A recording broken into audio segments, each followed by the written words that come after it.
The top our news here at 6 o'clock, an age-old dream becoming a reality. A local inventor has discovered a way, hear this, to use water to run your car.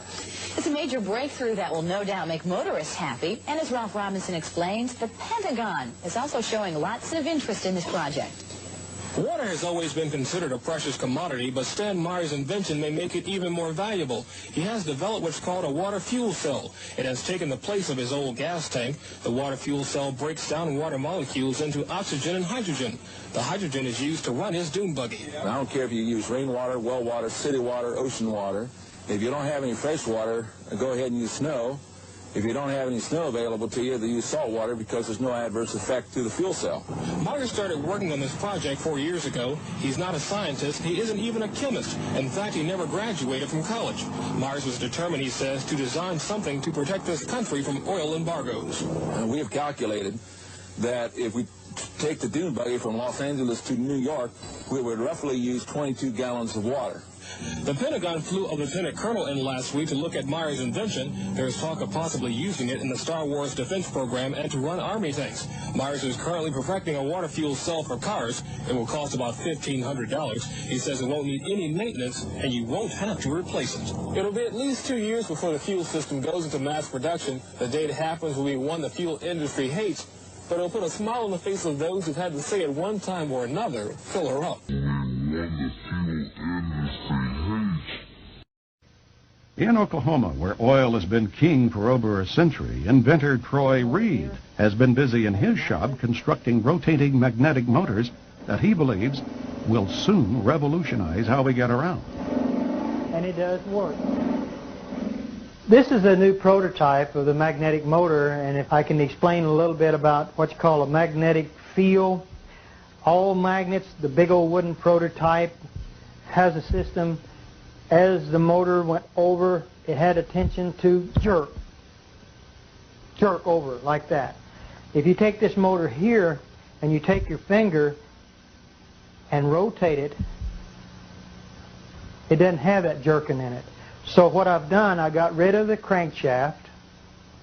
I've got rid of the injectors, and the system in this motor here, as you crank this motor up,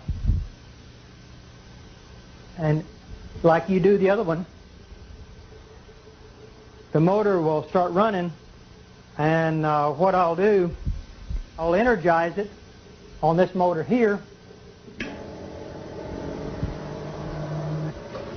If you can see these amp gauges over here, this will come, when we get it up to about 150 volts, we'll unplug it and we'll turn the light on. If you turn this around where you can see this side here, all the working parts is behind this system here, operates from a little computer. Takes this 5 volts, it's 150 volts. What we're going to do, turn off all the switches, make sure there ain't nothing plugged into it. There's the plug. There's your 110 volts. Motor still running. You can operate this table plumb around. Still got energy running. Nothing tied up in the back of it. Nothing on the floor. Rotate around, still running electricity. So we're looking, hoping this time next year that you'll be able to use it in your home. So that's another. And what's good about this, you're talking about electric automobiles. This right here can sit in the back of an electric automobile and generate electricity and charge batteries up in a car.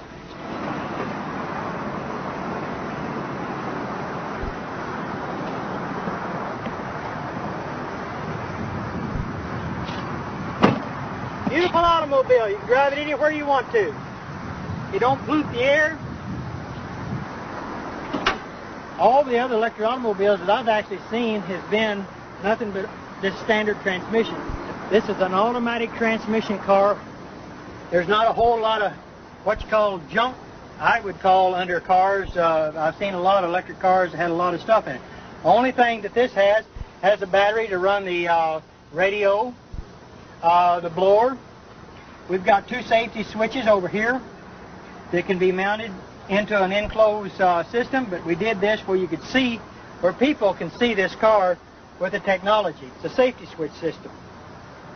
This is a controller box, a Curtis control box. It cuts the amperage down. So with the amperage, here's what's real good about electric automobiles. All electric automobiles that have surge technology with this in it, they create heat. They've got to have a fan to blow this Curtis controller off because it gets hot. We don't want that to get hot. We want to stay that cold, because once it stays cold, you save on all the computer chips that's in this controller. So that means you can go farther, longer, and you won't have no problems.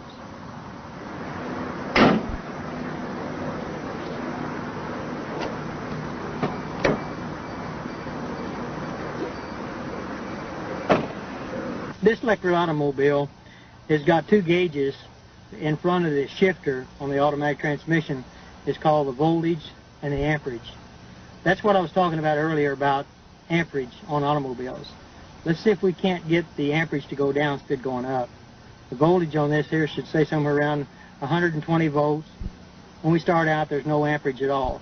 So the gauges is down below here, and we're getting ready to take and go drive the car, and you can see for yourself what it does. All you do is to take and put it in gear, and the motor sounds like a little sports car. Shifts, runs good, fantastic automobile, drives. If you'll see the amperage on the gauge, see it going down? Amperage goes way down. That's what I like about electric cars. If you floorboard the car, the most it will do would just be about maybe 100 amps. And that's what we want to do, is to keep the amperage down on an electric car. So it'll go anywhere really anybody wants to go. If you want to take a trip, you don't have to worry about going and go plug it in the house, because it's called the surge technology. It's a beautiful automobile, and I love it, and I've put a lot of hard work in this car, and we're going to make it. No oil, no gas to fool with. And the technology is here. It's going to be here. It's going to go. It's going to work beautiful for the whole world, for mankind. See you around. This is your future, people.